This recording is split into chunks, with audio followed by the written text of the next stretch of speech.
Diversi tadi udah disampaikan sama Mas Aji. Sebenarnya tujuannya apa dilakukan diversi dan syarat-syaratnya itu apa aja? Monggo Mbak. Ya, karena nanti dampaknya mungkin ke belakangnya ya, betul, karena masih betul. kecil umurnya segitu. Tapi kalau kita melihat ke fakta kenyataan yang ada, mamanya Mas Aji, anak ini udah berulang kali kita udah melakukan diversi, udah ada seperti ini. Oke, yang pertama udah, yang kedua udah, yang ketiga kali umpamanya si anak ini lagi mungkin melakukan kekerasan tapi dengan cara yang lainnya, apa yang akan dilakukan sama kejaksaan? Oke, gitu ya. Iya, betul. Lega ini aku. Jadi ada kasus jerah gitu loh, karena memang kenakalan anak-anak sekarang tuh begitu. Iya, betul. Di luar Nurul ibaratnya seperti itu ya. Irama Live Talk. Baik, kembali di 88,5 Irama FM Purworejo. Tadi sudah saya informasikan kalau sekitar jam 10 ya, nanti kita akan bersama-sama ada Irama Live Talk Jaksa Menyapa. Dan pastinya ada narasumber-narasumber yang sudah hadir, dan nanti ada satu tema yang bakal kita bahas. Jadi silahkan buat Anda pendengar Irama FM yang bergabung bersama Vivi, Safira tentunya di Irama Live Talk bisa ikutan gabung by phone 02753214446 dan di 081392696815. Sebelum saya bakal menginformasikan dua narasumber yang sudah hadir sekarang ini, saya ingin menyapa dulu beliau, Bapak Dedi Fajar N dari Kasubsi 1 Bidang Intelijen dari Kejaksaan Negeri Purworejo. Selamat siang Bapak. Selamat siang Mbak Vivi. Bagaimana kabarnya Pak? Alhamdulillah kabar baik, senang berjumpa lagi di Radio Irama FM. Iya, ini untuk yang kesekian kalinya ya Pak ya? Mungkin sudah beberapa kali saya tampil memberikan materi ya di Radio Irama FM. Iya. Cuman untuk kali ini ada rekan-rekan kami yang sangat mumpuni bisa memberikan materi terkait nanti materi yang akan disampaikan. Baik, materi apa ya Pak nanti yang bakal diinformasikan ke pendengar Irama FM Purworejo? Ya, buat para pendengar Radio Irama FM dimanapun Anda berada, dari Kejaksaan Negeri Purworejo pada kesempatan ini ada penyampaian program Jaksa Menyapa dengan materi peran kejaksaan dalam perlindungan anak sebagai pelaku maupun korban pidana, tindak pidana. Nah, dalam hal ini yang nantinya akan disampaikan materinya oleh Mas Aji. Mas Aji ini kami perkenalkan ini sebagai Kasubsi Pratut di bidang tindak pidana umum, dan ada Mbak Sinta ini selaku jaksa fungsional pada Kejaksaan Negeri Purworejo. Baik, dan pastinya nanti kita juga Mas Aji dan Mbak Dian ini nanti udah Mbak Sinta ya panggilannya ya.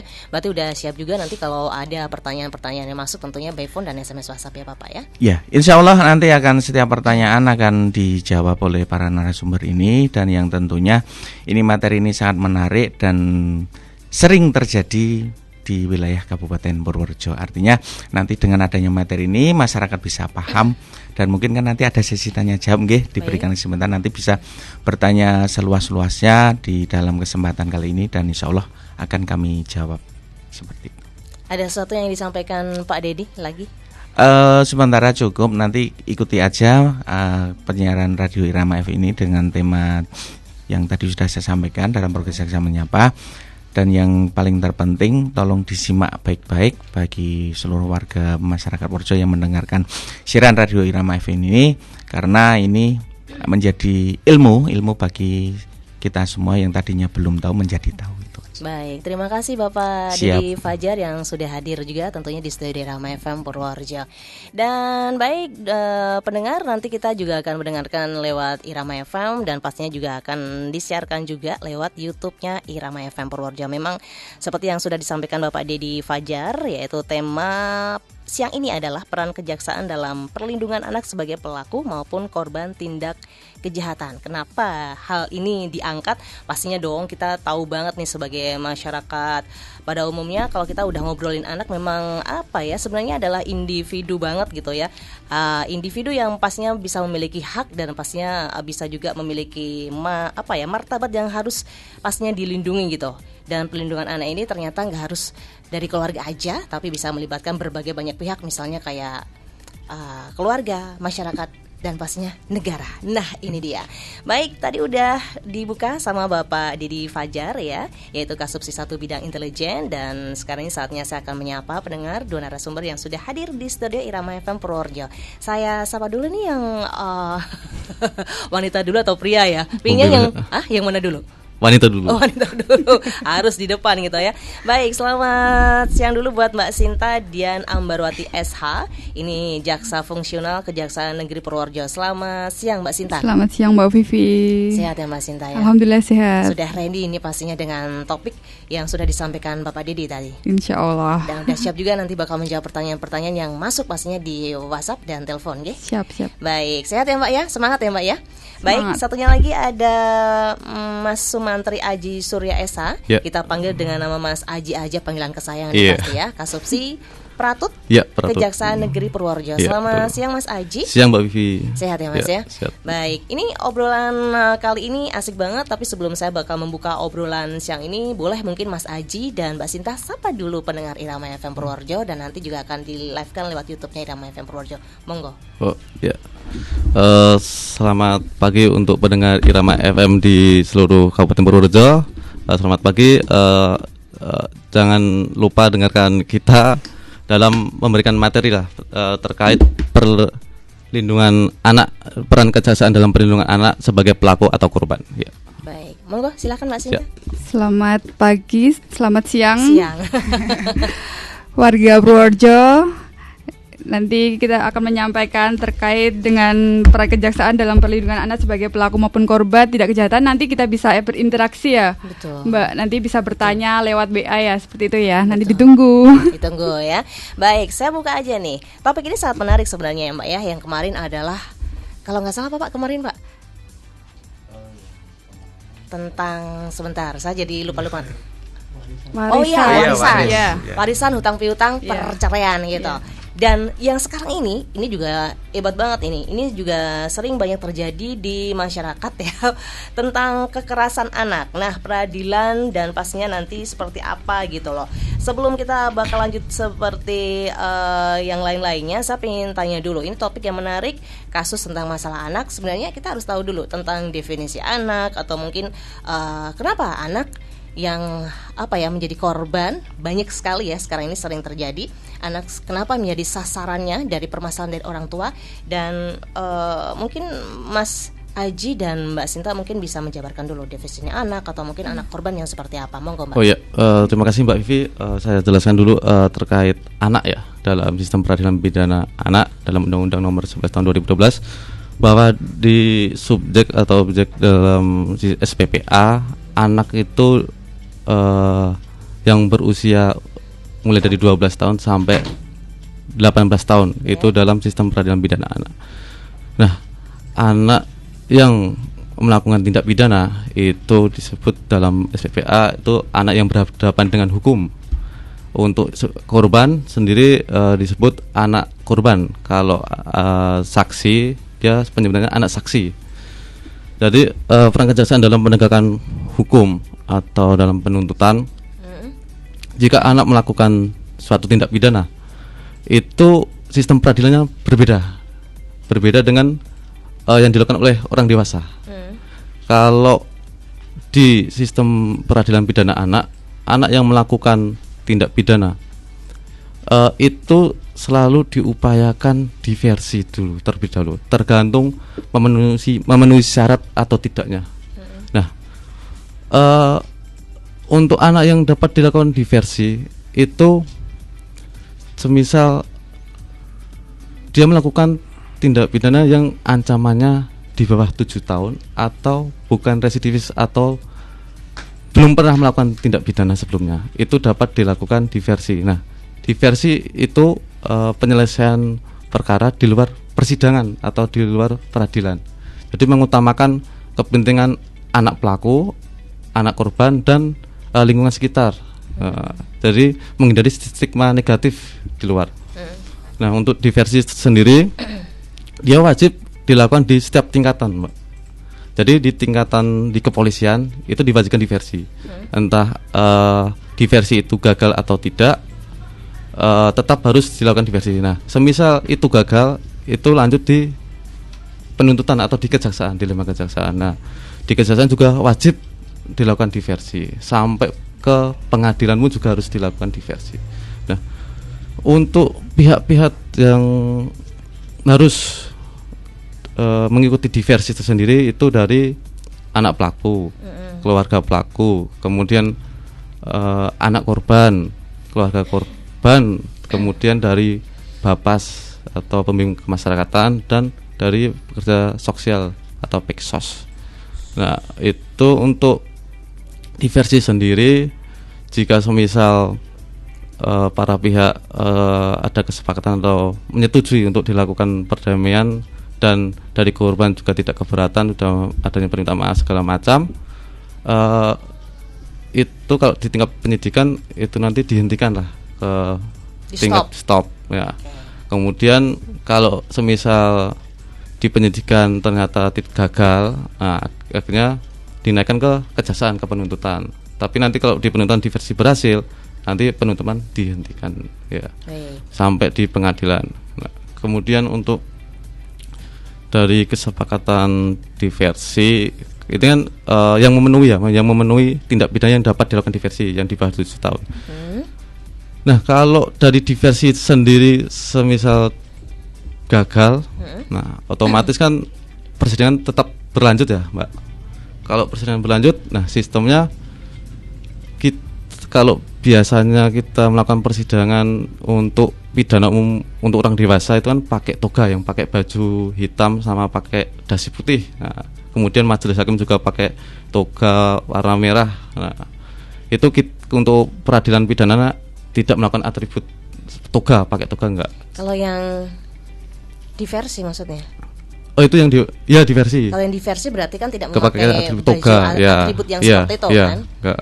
Boleh tanya saya, kenapa tidak memakai atribut yang seperti itu? Karena kan di undang-undangnya kan agar si anak pelaku atau anak korban itu lebih nyaman dan nggak formal banget gitu, jadi nggak merasa takut ya itu. Baik, terima kasih Mas Aji. Jawabannya langsung loh. Oke, tadi yang udah disampaikan sama Mas Aji beberapa dari anak seperti apa definisinya, terus anak korban yang seperti apa gitu ya.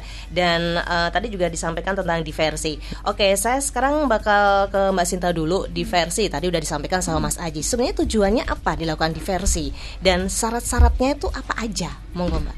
Baik, diversi itu mengembalikan pemulihan gitu Mbak, bukan pembalasan ya. Seperti itu. Dan ketentuan diversi itu tadi sudah disampaikan dari Mas Aji bahwa pidananya nggak boleh lebih dari 7 tahun ya, berarti di bawah 7 tahun ancaman pidananya seperti itu. Kemudian dia bukan pengulangan tindak pidana. Baru sekali. Misal dia sudah pernah mencuri, tidak bisa seperti itu. Kemudian diversi juga nanti dilaksanakan di tahap tadi udah disampaikan di penyidikan, penuntutan maupun di pengadilan juga bisa nanti seperti itu. Maaf, mungkin agak mendekati mic Mbak. Gitu biar suaranya keluar. Oke, baik. Monggo dilanjut. Kalau diversi kan nanti bisa dilaksanakan di penyidikan ya, kemudian penuntutan maupun di pengadilan. Nah, itu nanti hadir korban maupun pelakunya, orang tuanya juga nanti dihadirkan di situ. Kemudian dari Peksos juga dihadirkan. Apabila ada penasihat hukum juga nanti bisa dihadirkan di situ. Kemudian dari Bapas biasanya. Nanti di situ ada kesepakatan tidak gitu kan. Nanti kan ada perdamaian tidak, mencapai perdamaian tidak. Kalau nanti mencapai perdamaian, misal nanti ada juga minta ganti kerugian. Kan biasanya kalau ada korban kan misal nih penganiayaan, misal ada sakit atau gimana, atau sempat diperiksa di rumah sakit. Nanti kan ada juga kan habis berapa gitu. Bisa juga nanti dikasih uang kayak berapa, uang ganti rugi seperti kesepakatan itu, ya itu. Kadang kalau misal nanti antara keduanya tidak terjadi kesepakatan ya nanti lanjut ke pengadilan. Lanjut ke pengadilan. Tapi tetap kita membuat nanti berita acara hasil diversi itu. Kalau diversi itu gagal seperti itu, nanti bisa dilanjutkan ke pengadilan seperti itu, Mbak. Oke. Jadi pada intinya seperti kayak kita apa ya beratnya RJ, kalau yang dewasa RJ biasanya restoratif justice. Restoratif justice gitu ya. Ini berarti ada bedanya dengan diversi. Kalau anak itu diversi penyebutannya, tapi mirip itu Mbak, kayak pendekatan secara keadilan restoratif gitu. Restoratif justice gitu ya. Baik. Sebenarnya apa yang akan diuntungkan Mbak kalau anak loh, padahal anak tuh ibaratnya mungkin mendapatkan apa ya, kekerasan yang begitu luar biasa gitu. Tapi dilakukan yang namanya diversi. Apakah tidak dirugikan Mbak pihak korbannya ini? Karena gini Mbak, kalau anak itu pidana penjara itu kayak upaya terakhir seperti itu. Upaya terakhir. Nah, kalau bisa itu anak itu bisa dilakukan kayak pembinaan. Kalau masih bisa dibina, lebih baik dibina. Seperti itu. Jadi kalau misal ini bisa juga di pelayanan masyarakat. Nah, tidak harus di penjara seperti itu. Penjara tuh kayak upaya terakhir. Karena ya mengedepankan kebaikan buat anak seperti itu loh, Mbak. Kalau di penjara kan dia pasti, aduh saya di penjara. Di masyarakat pun pasti penilaiannya sudah berbeda seperti itu. Jadi memang anak itu di hadapan hukum itu lebih seperti kayak dilindungi, diistimewakan daripada dewasa. Kemudian ancaman pidananya pun berbeda dengan pelaku dewasa. Pelaku anak itu, anak pelaku ya biasanya menyebutnya anak yang berkonflik dengan hukum. Kalau di SPPA itu anak pelaku, anak yang berkonflik dengan hukum. Itu ancamannya itu setengah dari ancaman pidana orang dewasa. Baik. Misal ancaman pidananya 15 tahun ini, nanti ancaman pidananya bagi anak itu maksimal 7,5 tahun. Dan minimalnya tidak diatur, jadi tidak ada minimalnya. Misalkan ada ancaman hukuman minimal 5 tahun seperti itu. Kalau anak tidak ada ancaman minimalnya seperti itu, Mbak. Baik. Ini tadi, oke lah. Ini berarti peran jaksa memang begitu hebatnya gitu ya. Oke. Saya sekarang bertanya sama Mas Aji, tadi udah dijelaskan juga sama Mbak Sinta ya tentang anak, kenapa memang anak apakah mempunyai hak istimewa? Ternyata emang iya, karena nanti dampaknya mungkin ke belakangnya karena masih kecil umurnya segitu. Tapi kalau kita melihat ke fakta kenyataan yang ada, mamanya Mas Aji, anak ini udah berulang kali kita udah melakukan diversi, udah ada seperti ini. Oke, yang pertama udah, yang kedua udah, yang ketiga kali umpamanya si anak ini lagi mungkin melakukan kekerasan tapi dengan cara yang lainnya, apa yang akan dilakukan sama kejaksaan? Kalau si anak ini melakukan tindak pidana yang secara berulang, ya otomatis tetap dilakukan persidangan dan itu akan menjadi pemberat bagi si anak. Nah, kemudian kadang di masyarakat ini kan ada berita-berita terkait ini anak ini melakukan tindak pidana, semisal melakukan pidana yang berat nih, kok nggak dilakukan penahanan. Nah, jadi untuk anak sendiri, anak itu kan dapat dilakukan penahanan jika berumur 14 tahun. 14 tahun udah bisa ya? Bisa ya. Terus kemudian ketika perkara anak, semisal ini baru pertama kali ya, itu semisal baru pertama kali melakukan pidana, kemudian pas dilimpahkan ke kejaksaan. Nah, dari kejaksaan kemudian kita menerima surat permohonan penangguhan penahanan atau jaminan orang tua agar anak ini tidak dilakukan penahanan. Nah, berdasarkan SPPA itu kita tidak boleh melakukan penahanan karena ada jaminan orang tua. Nah, tapi terkait penahanan ini untuk anak yang dilakukan penahanan entah dari penyidikan, penuntutan sama pengadilan, itu penahanannya lebih singkat. Jadi untuk di tingkat penyidikan juga hanya 7 hari, kemudian diperpanjang dari jaksa penuntut umum 8 hari, hingga nanti dari pengadilan sekitar 10 sampai diperpanjang lagi 15. Nah, untuk anak sendiri yang melakukan tindak pidana ini sampai dengan selesainya pemeriksaan di persidangan di pengadilan, dia ada beberapa pidana. Jadi ada pidana peringatan, kemudian ada pidana dengan syarat. Nah, pidana dengan syarat ini terbagi lagi, yaitu dengan pidana seperti pelayanan masyarakat, kemudian pidana pembinaan di luar lembaga dan pengawasan. Kalau pidana yang peringatan tuh cuma kita mengingatkan aja, Mas? Ya, itu masih taraf ini warning ibaratnya. Warning ya. Okay. Kemudian ada penjara. Penjara berarti titik yang terakhir. Ya, itu opsi terakhir ultimatum remedium ya. Baik. Kalau penjara sendiri juga terpisah dari penjara orang dewasa. Kalau orang dewasa di rumah tahanan. Nah, kalau di sini kan rumah tahanan Purworejo ya. Iya. Kalau lapas berarti anak di Kutarjo ya? Iya, benar sekali. Itu untuk anak, khusus anak, dia di LPK Anak Kutarjo ya. Oke.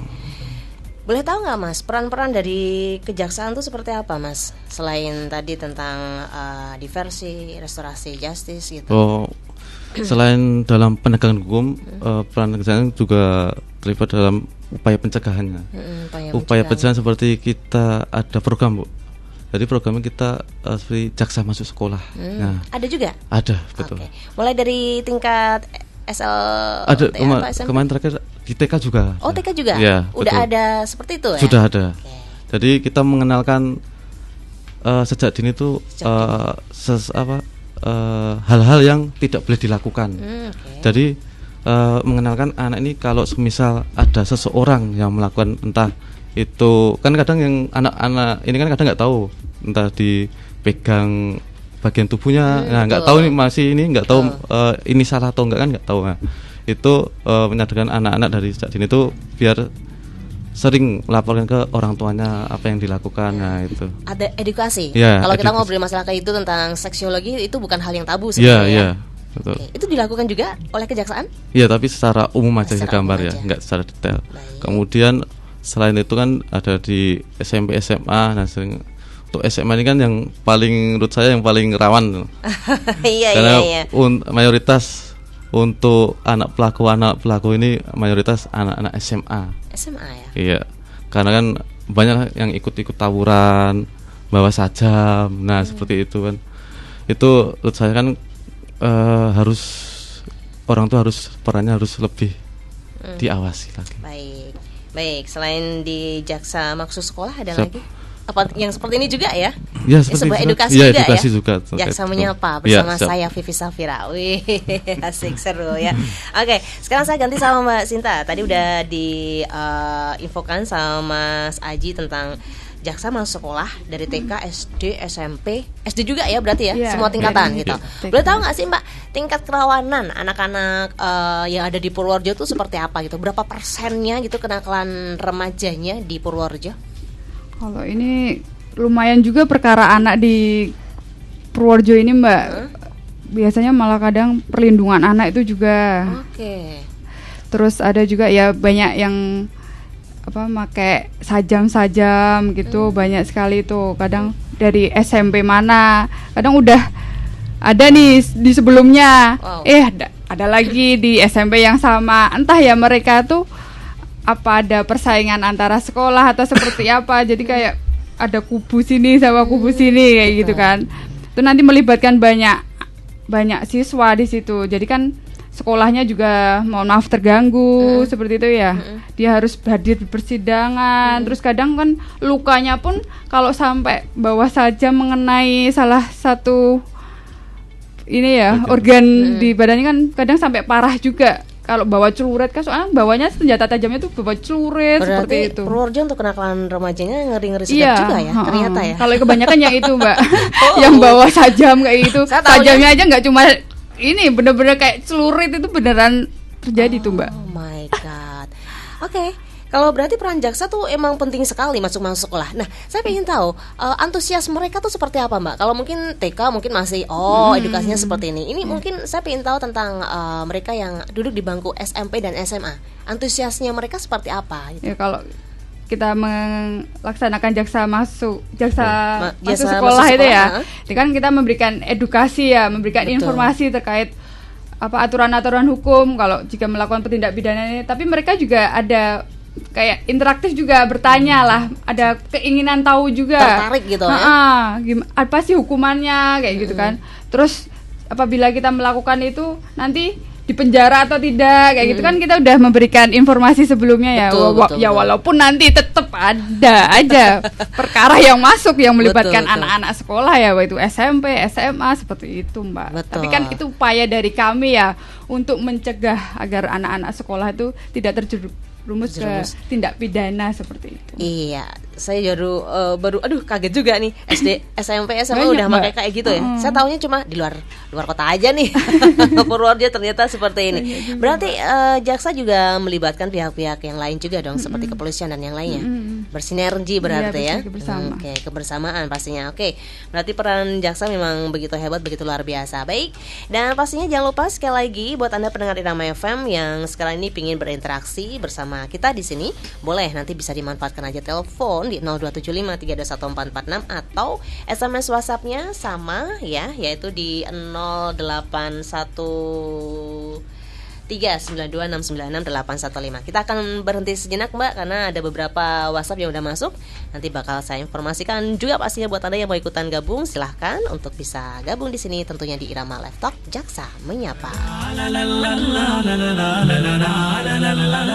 Percayakan perjalanan umroh Anda bersama Travel Umroh Azahra Purworejo. Pendengar, banyak travel dan biro umroh bermunculan ketika daftar tunggu haji semakin panjang. Tapi banyak juga travel dan biro umroh yang mengambil kesempatan ini dengan slogan dan promosi muluk-muluk, tetapi realisasi nol besar dan bahkan keberangkatan jamaah kadang jadi taruhannya. Azahra Umroh Azahra.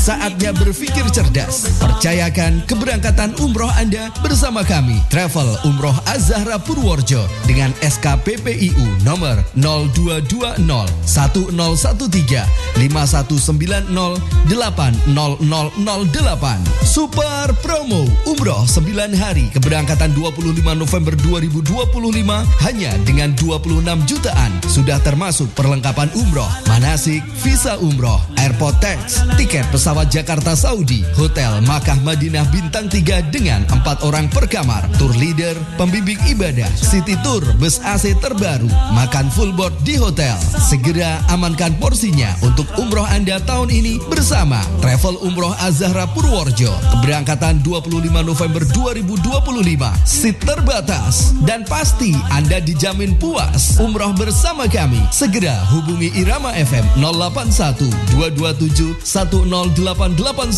atau ke kantor kami Travel Umroh Az-Zahra di Komplek Masjid Baitul Abidin Meranti Purworejo. WA 081 227 997 888. Nikmatnya umroh bersama Travel Umroh Az-Zahra. Insya Allah mabrur. Nikmatnya umroh bersama Travel Umroh Az-Zahra. Dari Purworejo untuk Indonesia, dari lokal untuk global. Radio Irama FM Purworejo.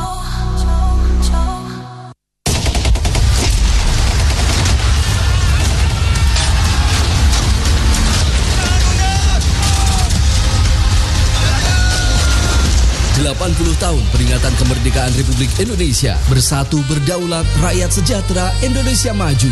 Rangkaian kegiatan hari ulang tahun ke-80 Republik Indonesia tingkat Kabupaten Purworejo. Jumat 15 Agustus 2025, pengukuhan Paskibraka di Pendopo Kabupaten Purworejo. Sabtu 16 Agustus 2025, mendengarkan pidato kenegaraan Republik Indonesia di Ruang Arahiwang Setda Kabupaten Purworejo. Sabtu 16 Agustus 2025, tasyakuran di Pendopo Kabupaten Purworejo pada jam 7 malam. Dilanjutkan renungan suci di Taman Makam Pahlawan Projo Handokoloyo jam 12 malam. Minggu 17 Agustus 2025, upacara bendera dan peringatan detik-detik proklamasi kemerdekaan Republik Indonesia di Alun-Alun Purworejo jam 9 pagi. Minggu 17 Agustus 2025, upacara penurunan bendera merah putih di Alun-Alun Purworejo jam 5 sore. Minggu 17 Agustus 2025, resepsi kenegaraan di Pendopo Kabupaten Purworejo dilanjutkan anjang sana.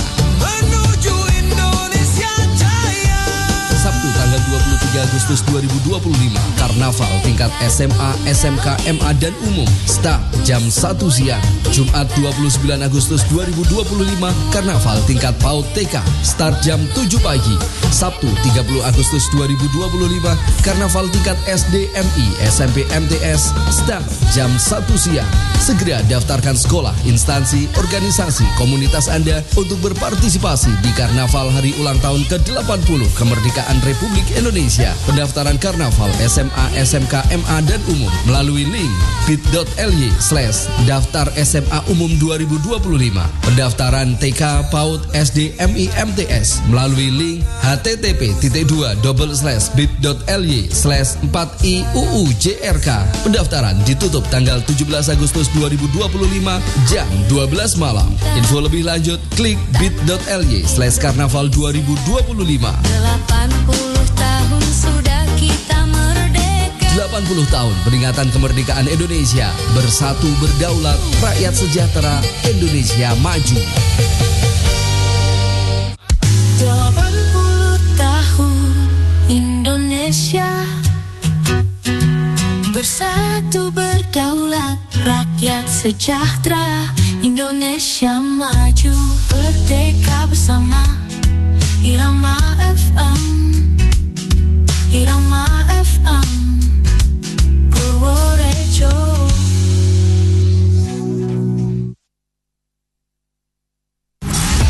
Irama Live Talk.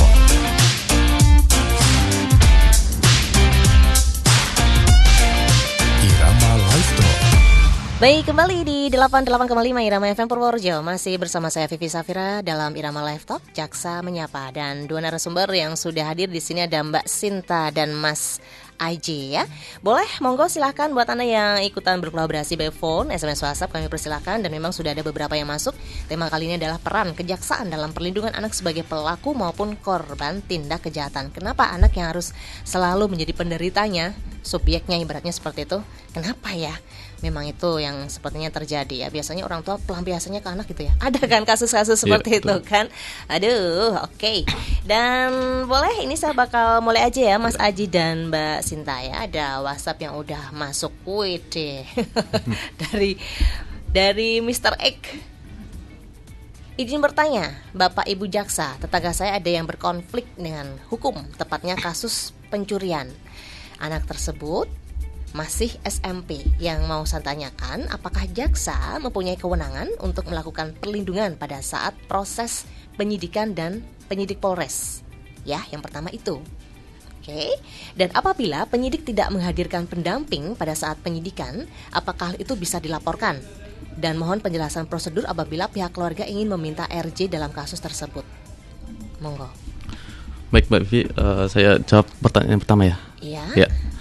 Dalam hal anak SMP ya, SMP. Itu dalam melakukan tindak pidana dan berhadapan dengan hukum, dalam proses penyidikan itu wajib didampingi, ada pendampingnya. Wajib ya? Ya, wajib. Kemudian untuk pendampingan entah dari pihak orang tua dan Bapas itu wajib, dan Peksos juga. Kemudian jika dari orang tua tadi minta RJ ya. Nah, kalau di peradilan anak untuk RJ kayak restoratif justice seperti di pidana orang dewasa, itu di anak tuh diversi tadi yang sudah dijelaskan.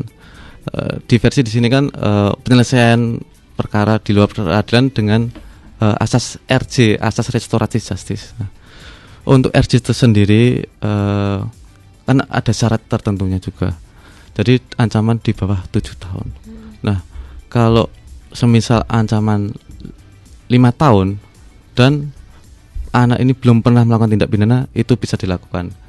Itu pun juga ketika melakukan diversi, entah di penyidikan, penuntutan, dan di pengadilan, itu harus adanya kesepakatan diversi terlebih dahulu.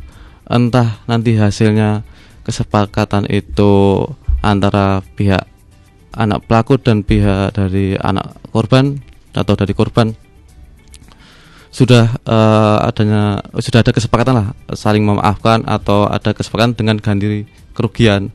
Nah, itu bisa dilakukan diversi. Jadi tidak lanjut ke tahap penuntutan selanjutnya. Tapi jika diversi itu gagal, tidak ada kesepakatan antara kedua belah pihak bersama, tetap tidak bisa dilakukan. Jadi diversi itu harus ada kesepakatan antara pihak. Nah, kalau cuma dari sisi pihak korban aja yang pengen diversi atau dari pihak anak pelaku yang pengen diversi, kita juga nggak bisa untuk meneruskan Berarti harus ada kesepakatan Ya, bersama. harus Intinya. ada peran-peran masing pihak kan. Oke, baik, terima kasih Ya, ya. siap.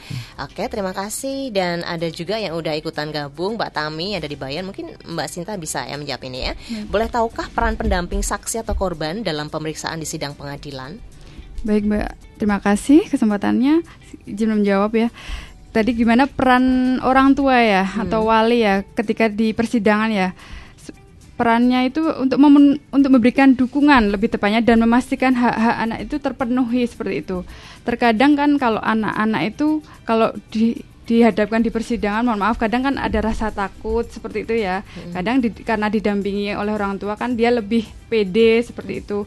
Dan mohon maaf jika ada juga misal anak saksi ini datang ke persidangan tapi mohon maaf dia ada kekurangan. Mohon maaf, misal ya kayak tunagrahita misal seperti itu kan dia penyampaiannya juga kadang nggak sejelas sama orang yang mohon maaf Harus normal ada seperti pendamping ya. kan harus didampingi kan yang biasanya dia mungkin udah tahu ya anak ini modelnya seperti apa, kalau seperti itu harus penyampaiannya harus dibantu seperti itu, mereka wajib ikut di situ ya Mbak. Perannya itu juga itu sih kayak menemani lah seperti itu kan.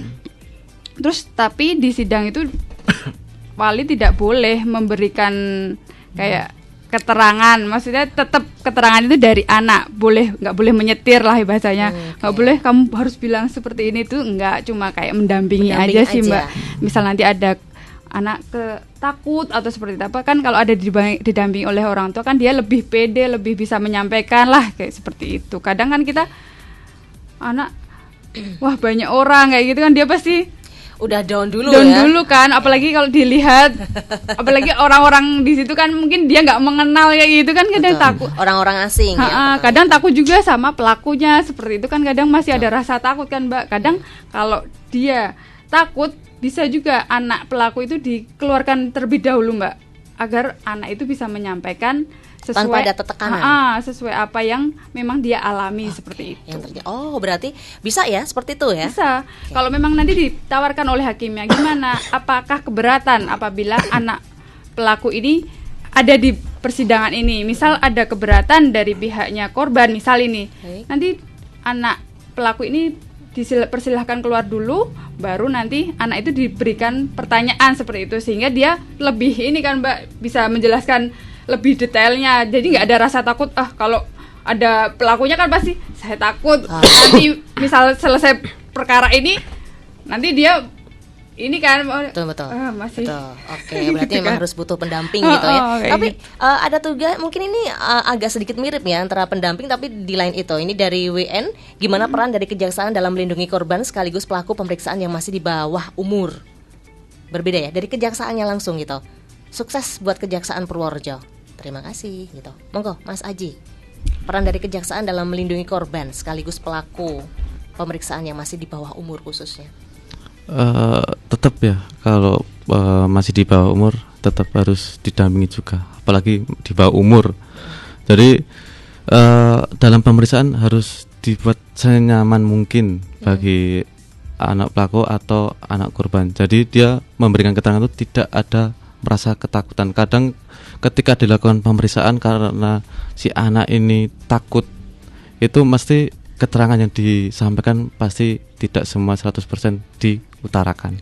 Oke, baik. Monggo Pak Dedi mungkin ingin menambahkan lagi, silahkan Bapak. Ya, terima kasih Mbak. Mungkin saya akan sedikit menambahkan ya.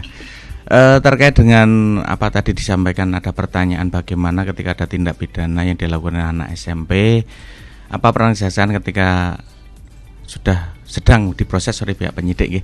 Mungkin sedikit saya tambahkan Mbak, kalau dalam suatu sistem penanganan perkara, khususnya perkara anak, itu kan kewenangan penyidik ya kewenangan penyidik. Nah, maksud saya seperti itu. Jadi ketika ada proses penyidikan itu yang menjadi kewenangan yang penyidik, artinya bukan kewenangan dari sisi penuntut umum. Tetapi ketika adalah hasil proses penyidikan kan nanti akan tentunya ada berkas perkara nggih. Nah, berkas perkara itu ketika masuk di kami, yaitu di kejaksaan, tentunya kami akan meneliti apakah ini secara formal materialnya memenuhi atau tidak. Seperti yang disampaikan di awal tadi, bahwa ada hak-hak yang harus dipenuhi dalam proses untuk penanganan perkara anak itu, baik itu anak sebagai korban ataupun anak sebagai pelaku tindak pidana, hak-hak itu diantaranya berhak untuk didampingi dari orang tua dan berhak untuk didampingi dari pihak Peksos misal seperti itu.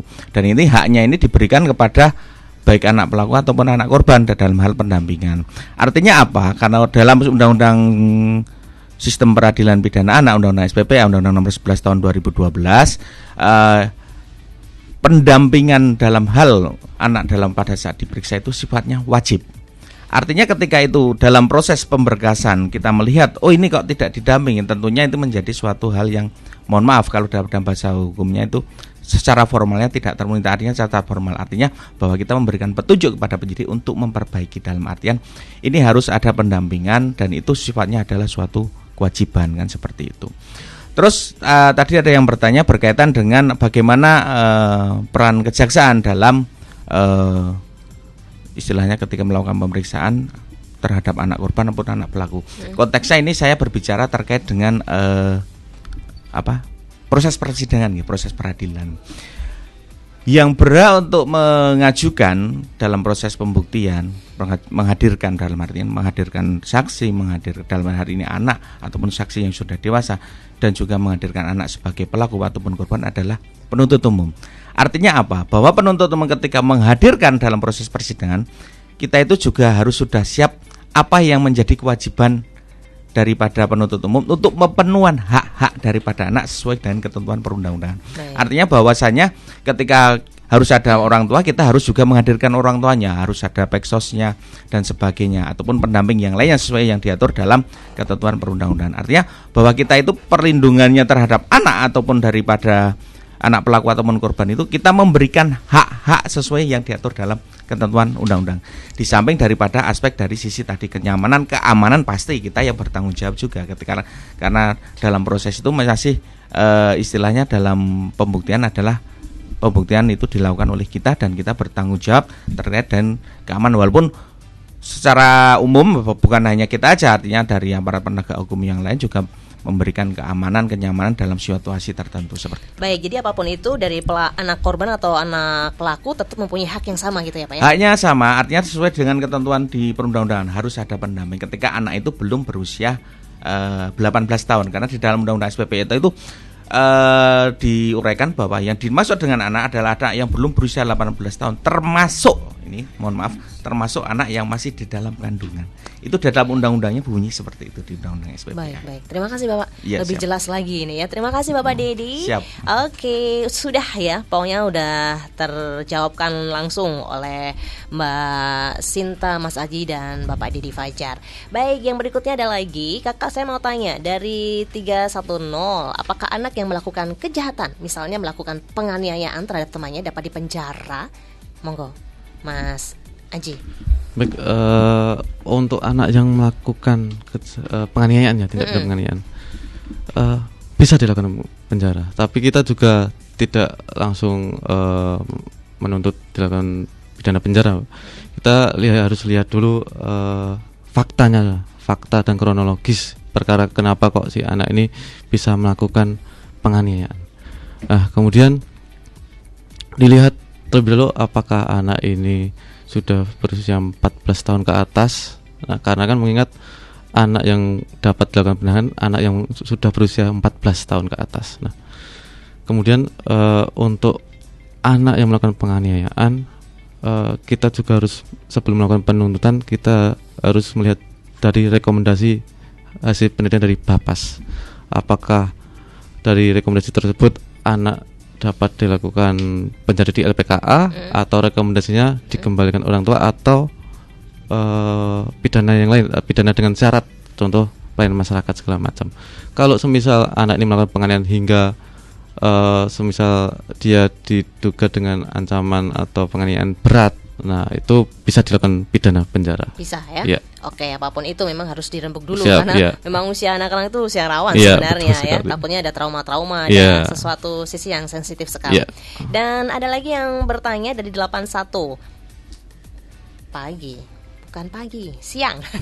Siang, saya mau tanya, saya pernah membaca berita kalau ada anak SD sekitar umur 10 atau sekitar 11 tahun melakukan pencurian. Apakah anak tersebut bisa dipidanakan?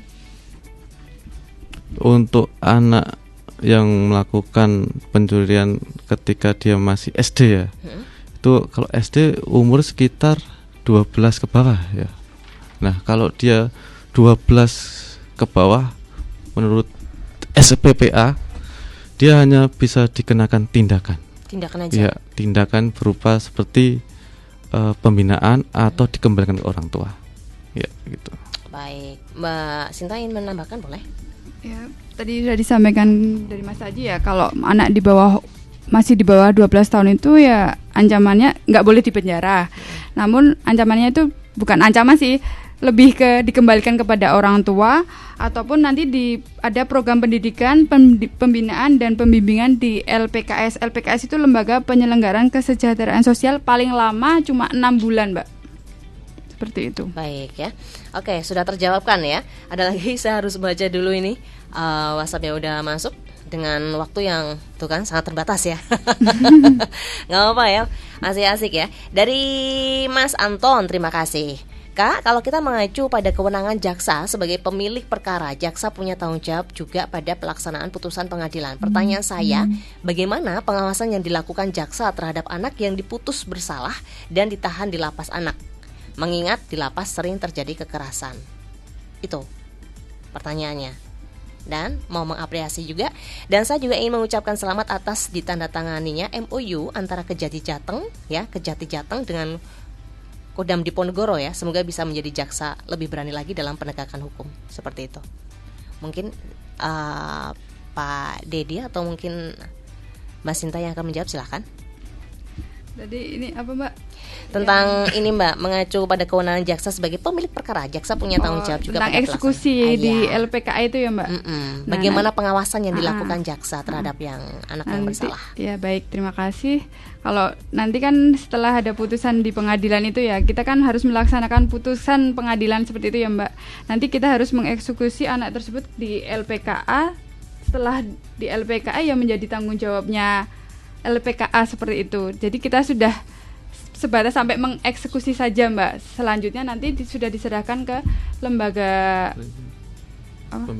pembinaan khusus di sini ya, di Kuto Arjo seperti itu. Jadi sudah tidak menjadi bagian dari kami lagi kalau sudah selesai eksekusi seperti itu, Mbak. Kita sampainya sampai dieksekusi saja nanti. Baik, terima kasih. Lanjut lagi ya pertanyaannya ya. Ada lagi yang bertanya dari 30. Halo Min. Ini kayak ya, monggo Mas. Saya mau tanya tentang siaran peran kejaksaan dalam perlindungan anak. Semisal ada anak yang melakukan tindak pidana, apakah kasusnya bisa diselesaikan dengan cara damai melalui restoratif justice? Yang tadi kita sempat nyerempet-nyerempet itu, Mas. Lalu apa aja syarat yang harus dipenuhi agar perdamaian tersebut bisa dilakukan? Terima kasih Min gitu. Admin. Monggo Mas Haji. Ya, sudah saya jelaskan seperti tadi. Jadi untuk anak itu kan diversi, tapi dengan sistem keadilan restoratif justice. Nah, untuk syarat yang harus dipenuhi, yang pertama ancaman pidananya di bawah 7 tahun dan anak ini baru pertama kali melakukan tindak pidana. Ya.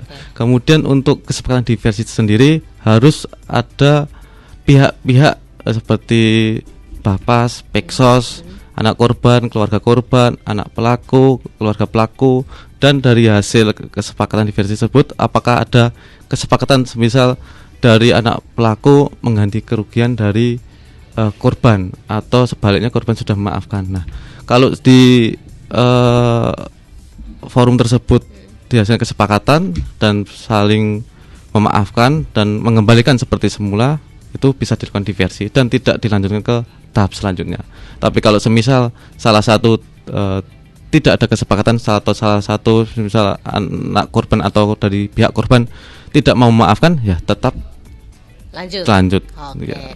Ini banyak udah yang bertanya-tanya tentang masalah kayak gitu. Sebenarnya apa sih Mas? Saya juga penasaran banget faktor yang menyebabkan banyak terjadinya kekerasan seperti itu apa sih Mas sebenarnya? Mungkin dari kejaksaan bisa menyampaikan nih faktor yang menyebabkan anak ini melakukan seperti ini, terus kenapa yang melatar belakangi anak ini melakukan tidak kekerasan seperti itu? Yang saya lihat, Pak, kenapa anak usia umur 14 ke atas atau 20 sebelum 18 lah, itu banyak melakukan pelanggaran hukum kayak bawa sajam segala macam atau pencabulan. Nah, kalau yang saya lihat itu pengaruh media sosial, Mbak. Medsos. Iya, betul sekali. Karena kan medsos ini kan kita nggak bisa bendung nih. Karena peran orang tua pun juga sangat terbatas. Orang tua sudah melakukan pengawasan segala macam, sudah memberikan batasan untuk memegang handphone. Nah, tapi di luar ketika anak ini main, nah dia kan terpengaruh dari lingkungan sekitar. Tetap kecolongan ya, Mas? Iya, tetap betul sekali.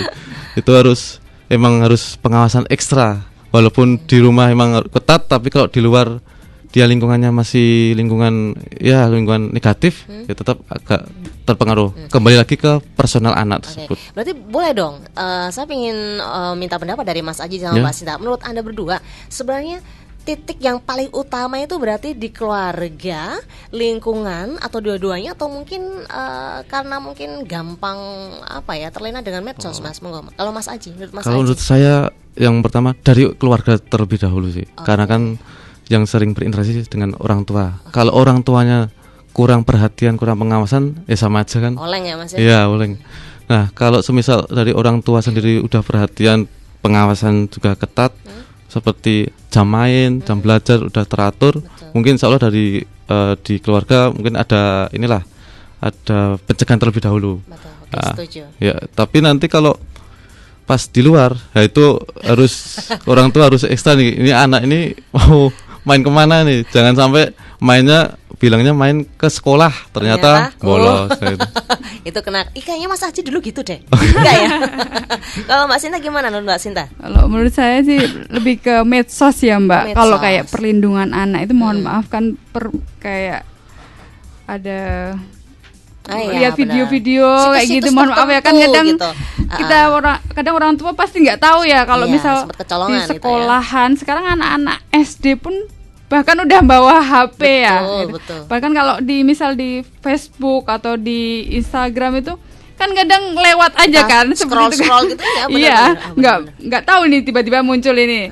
Kan ya menurut saya sih medsos lebih ini sih berpengaruh seperti itu ya. Berarti harus menggunakan lebih bijak lagi menggunakan kayak gitu. Ya mungkin kalau dari orang tua lebih baik ya kalau masih anak SD, anak SMP janganlah dikasih HP, apalagi sekarang HP udah ini ya Mbak, zamannya tuh udah HP udah canggih-canggih semua lah kayak gitu. Anak-anak kecil aja udah dapat punya Instagram, punya Facebook seperti itu ya. Kadang lihatnya malah dari seperti hal-hal kayak gitu kan. Terima kasih Mas Aji dan Mbak Sinta ya. Ada lagi, ini pertanyaan yang masuk lagi dari Indri. Saya mau bertanya bagaimana perbedaan ancaman hukuman bagi pelaku anak dan dewasa. Pasti ada perbedaannya gitu ya. Mungkin secara singkat aja Mas. Mas. Untuk ancaman tersendiri untuk pelaku anak dan dewasa memang berbeda. Tadi sudah disampaikan sekilas oleh Ibu Sinta ya. Jadi untuk ancaman maksimal semisal di orang dewasa itu 15 tahun, tapi di anak 7,5 tahun. Dan jika semisal itu pidananya kumulatif, semisal anak ini diancam pidana penjara, semisal contoh pidana penjara 10 tahun contoh, dan denda. Nah, dendanya ini semisal 500 juta. Nah, kalau di anak tidak dilakukan tuntutannya, tidak diterapkan pidana denda, tapi diganti pidana pelatihan kerja. Pidana pelatihan kerja? Ya, betul. Yang model seperti apa itu, Mas? Contoh kalau pelatihan kerja kan semisal di Antasena, kayak pelatihan kerja daripada denda kan kayak ada alternatifnya kan.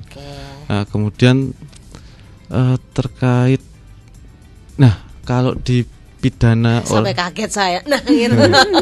Gimana? Kalau di pidana orang dewasa, Pak. Jadi kalau pidana orang dewasa itu di undang-undang itu biasanya ada minimal khusus. Contohnya undang-undang narkotika, semisal minimal pidana penjara 6 tahun. Nah, kalau di anak tidak mengenal minimal khusus, jadi tidak ada batasan minimalnya. Perbedaannya ada jelas itu ya. Oke, thank you. Dan ini dari Magelang, Mas Theo. Wah, ini pendengar setia juga nih, ikutan nih, berani nih dia. Oke, halo Jaksa menyapa, Theo dari Magelang. Mau tanya, apakah perlindungan anak masuk ke dalam undang-undangnya nih, dan isinya apa aja? Terima kasih. Gitu. Mungkin yang membahas tentang perlindungan anak-anak dalam undang. Monggo, Mas. Oh, baik. Undang-undang tentang terkait perlindungan anak ya, perlindungan anak dan perempuan sebenarnya itu juga udah mengatur terkait kayak seperti bullying atau pencabulan, persetubuhan, itu udah termuat semua di Undang-Undang Perlindungan Anak. Jadi kita tinggal bagaimana penerapan dan dalam pidananya. Melihat juga tergantung faktor terkait anak ini melakukan pidana itu faktornya seperti apa, dan korbannya juga dari pihak korban kerugiannya seperti apa. Kalau korban ini semisal maaf ya kayak pencabulan atau persetubuhan, itu kan semisal persetubuhan sampai selaput darah, tidak bisa kembali lagi, rusak. Nah, untuk pidana terhadap anak pelaku sendiri juga kita pasti menyesuaikan dengan korban, pasti lebih berat gitu. Kalau umpamanya Mas, ya. Umpamanya nih dalam kasus ini yang disampaikan sama Mas Aji,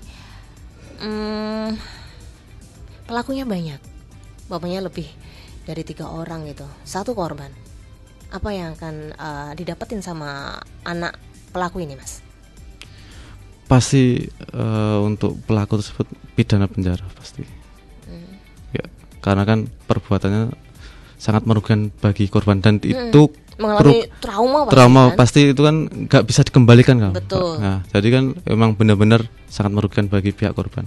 Konsekuensinya ya anak-anak ini harus pidana penjara. Walaupun anak ya masih di bawah umur, berarti tidak mengenal yang namanya diversi. Kasus yang ini loh. Ya, itu tidak, karena kan ancamannya tinggi. Oke. Ya. Setuju nih kalian ini. Biar jerah soalnya. Ya, anak kalau lepas. Ya. Saya takutnya dia jadi kebal gitu. Soalnya kan kita kan juga pasti kasihan dari pihak sisi korbannya kan. Pasti trauma dan menjadi di masyarakat kadang kayak lebih ke stigmanya gitu. Oke. Gitu ya. Iya, betul. Lega ini aku. Jadi ada kasus jerah gitu loh, karena memang kenakalan anak-anak sekarang tuh begitu. Iya, betul. Di luar nurul ibaratnya seperti itu ya. Oke, ada lagi yang masuk, ini masih yang tadi nih Mbak. Melanjutkan aja, boleh ya? Melanjutkan aja sebelum closing statement. Melanjutkan kasus anak SMP tadi. Semoga ini so bijak banget nih. Semoga kewenangan jaksa sebagai dominus litis bisa diperkuat agar pengawasan terhadap setiap proses hukum bisa berjalan sesuai KUHAP. Karena di lapangan sering instrumen hukum tidak melaksanakan tugas sesuai dengan KUHAP. Bagaimana menurut Anda? Oke, Pak Dedi apa? Ya, terima kasih. Mungkin sedikit menambahkan bahwa ketika kita melakukan penanganan perkara ataupun peran kita dalam melakukan perlindungan anak sebagai pelaku ataupun sebagai korban, tentunya acuannya itu kan kita kalau dalam peradilan pidana itu kan kita ada KUHAP. Tetapi dalam sistem dalam Undang-Undang Perlindungan Anak, ketika yang menjadi korban adalah daripada anak-anak ataupun pelakunya anak-anak, itu mengacu pada sistem peradilan anak. Tetapi ketika sistem peradilan di Undang-Undang SPPA itu tidak tercover, kita juga mengacunya pada ketentuan Undang-Undang yang umum, dalam hal ini adalah KUHAP. Artinya apa? Bahwa dalam pelaksanaan proses peradilan itu kita tidak akan berani kalau itu cacat prosedural. Artinya bahwa selaku APH, saya meyakini bahwa dari pihak polisian, dari pihak kejaksaan ataupun dari hakim dalam melakukan pemrosesan terhadap anak tentunya akan mengikuti aturan yang diatur dalam undang-undang, terkhusus dalam undang-undang SPPA. Artinya tidak akan berani untuk bertentangan, karena ketika itu bertentangan menjadi suatu hal yang cacat hukum. Seperti halnya dalam undang-undang sistem peradilan anak, ketika dalam hal penjatuhan adanya putusan itu harus mempertimbangkan, seperti tadi sudah disinggung, kaitan dengan hasil perintahan kemasyarakatan dari pihak Bapas, itu tertuang di dalam pasal 70 Undang-Undang SPPA, Undang-Undang Nomor 11 Tahun 2012. Artinya itu juga harus dipertimbangkan. Kalau itu tidak pertimbangan, itu menyebabkan batalnya suatu keputusan, kan seperti itu. Jadi tahapan prosedural dan formil yang harus dilakukan tidak akan dihindari oleh APH, baik penyidik, hakim ataupun dari kejaksaan. Karena itu menjadi cacat prosedural, menjadikan kalau secara kewajibannya itu harus dipenuhi, tidak dipenuhi, itu menjadi tidak sah. Kan seperti itu prosesnya. Bapak, berarti sekaligus Pak, ini obrolan kita memang sangat menarik sekali ya. Ada Bapak Dedi, ada Mbak Sinta sama Mas Aji. Sekaligus ini monggo mungkin closing statement langsung dari Bapak Dedi dulu sebelum. Oke ya, buat para pendengar Radio Irama FM dimanapun Anda berada, terkhusus yang di wilayah Kabupaten Purworejo dan di luar Purworejo yang mungkin masih bisa mendengarkan siaran ini, kami dari Kejaksaan Negeri Purworejo berpesan untuk jaga anak-anak kita, jaga saudara-saudara kita dari berbagai pelaku tindak pidana terhadap anak, baik itu dari jaga untuk menjadi agar tidak menjadi pelaku, dan juga jaga saudara-saudara dan anak-anak kita daripada korban tindak pidana. Karena anak-anak itu adalah usia yang rentan dalam artian ini posisinya rentan untuk melakukan tindak pidana dan rentan untuk menjadi korban tindak pidana itu, Pak. Baik, terima kasih Bapak Dedi Fajar. Monggo yang berikutnya Mas Aji. Baik, para pendengar Irama FM di seluruh Kabupaten Purworejo atau di luar Kabupaten Purworejo, agar semua orang tua agar mengawasi anaknya jangan sampai melakukan tindak pidana, dan mengawasi agar tidak menjadi korban pelaku tindak pidana. Karena anak ini sangat penting, karena anak adalah sebagai aset negara. Ya, terima kasih. Mbak Sinta silakan. Baik, terima kasih. Penutup dari saya menghimbau kepada seluruh warga Purworejo, khususnya para orang tua, agar tetap selalu menjaga dan mengawasi pergaulan anak-anaknya sehingga tidak terjerumus ke hal-hal negatif yang akan berujung ke suatu tindak pidana. Baik, terima kasih sekali lagi ya buat 3 narasumber sekaligus, Bapak Dedi Fajar N, Kasubsi 1 Bidang Intelijen. Ada juga Mbak Sinta Dian Ambarwati SH, Jaksa Fungsional Kejaksaan Negeri Purworejo, dan Mas Sumantri Aji Surya SH, Kasubsi Pratut Kejaksaan Negeri Purworejo, yang sudah menjawab pertanyaan by WhatsApp ya ini ya. Telepon nggak ada, WhatsApp SMS yang udah masuk di Irama FM Purworejo dalam Irama Live Talk Jaksa Menyapa. Temanya adalah peran kejaksaan dalam perlindungan anak sebagai pelaku maupun korban tindak kejahatan. Seru sekali. Besok kita ada tema yang lebih seru lagi pastinya dari Kejaksaan Negeri ya Pak Dedi ya. Terima kasih, sehat-sehat selalu, dan thank you sudah berkolaborasi terus bersama Irama FM Purworejo. Terima kasih. Dan pendengar, itu tadi obrolan saya bersama 3 narasumber sekaligus ya dari Kejaksaan Negeri Purworejo. Besok bisa ketemu lagi hari Kamis di jam yang sama 10 sampai jam 11 hanya di 88,5 Irama FM Purworejo. Dan setelah ini Anda bisa bergabung dulu mendengarkan Dinamika Olahraga dari RRI Pro 3 Jakarta. Terima kasih. Dari Purworejo untuk Indonesia.